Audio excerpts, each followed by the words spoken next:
Self-care is very important. It's very important that you maintain the right mental space and you're taking care of yourself physically, mentally, emotionally, and every other way, because you need to be the best of yourself in order to be able to relate with people in a healthy way.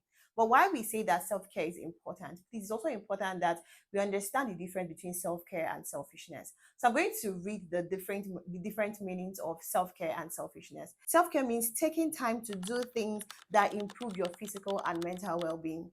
Why selfishness means a lack of consideration for other people, being concerned excessively for yourself, your welfare, your pleasure, and every other thing. So, with these different meanings, I hope you understand what self care means and what selfishness is all about. Now, I've seen people who mix up these two things. So, if you're in that place or if you're in that space where if something little happens, that brings about an advantage for you and a disadvantage for other people, and you find yourself rejoicing at the downfall of someone, because you're gaining a lot, please, that is selfishness because you're just being concerned about yourself alone. Let me give a very basic illustration. So let's say that the price of a particular good has gone up, and because you know that you're enjoying from the inflation that is happening in the country at the moment or somewhere else, you're happy that things are going high because you're gaining from it. You're making so much money, you're cashing out, and you don't even care about your relative because the truth is this: not everyone in your family is wealthy. And even if everyone in your family is wealthy, not everyone in your circle or not all your friends are wealthy. And even if all your friends are wealthy, not everyone around you is wealthy. So it's common sense that you also think about the welfare of other people and not just about yourself. So you're looking at the way things are going and you're happy because you're making it, whereas the people around you are not doing so well. This is not me excusing someone's lackadaisical attitude or laziness or their inability to improve on themselves. No. What I'm saying is this: self-care is not devoid of compassion, it's not devoid of kindness, it's not devoid of empathy and love. So you're there trying to build yourself mentally, physically, emotionally, and to take care of yourself as much as possible so that you can be the right person or you can give off a healthy relationship to other people. It's very important that you also understand that it's a thin line from self-care and selfishness, and understand that you shouldn't dabble or fall into the pit of selfishness all in the name of self-care. Now, I've seen some people who probably they've been corrected about something, they've made terrible mistakes, they've even maybe had a misunderstanding or behaved badly, and someone is trying to call them to order.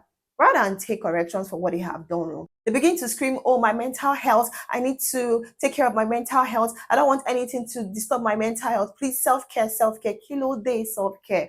Please." Self care is not devoid of love. And please be very careful of what you're calling self care. I hope that you've gone back to go and read and understand what self care is all about.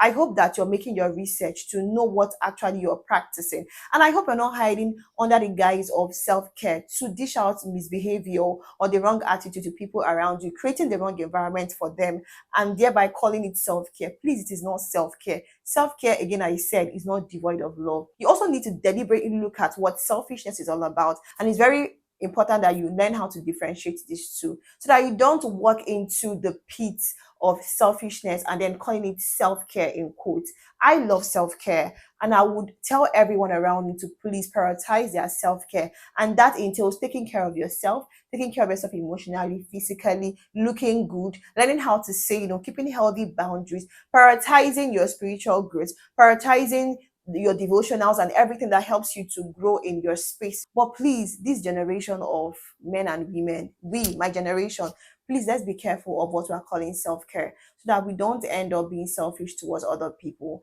and making it look like it's a norm. It's not a normal thing to be selfish, please. And if you're finding yourself in that space where you think you're selfish or people around you are calling you selfish, you can actually come out of it. And it starts first from when you begin to intentionally show people love, whether they love you back or not.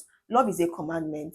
You must love someone. And that loving someone means that you need to have the right heart for the person. You're not thinking negatively of them. You're not thinking bad for them. The same way you think of yourself in a good way is also the same way that you think of something good for them. So please, let's go back again and redefine what we're calling self-care and ensure that we're spreading the love around and across and in the whole wide world.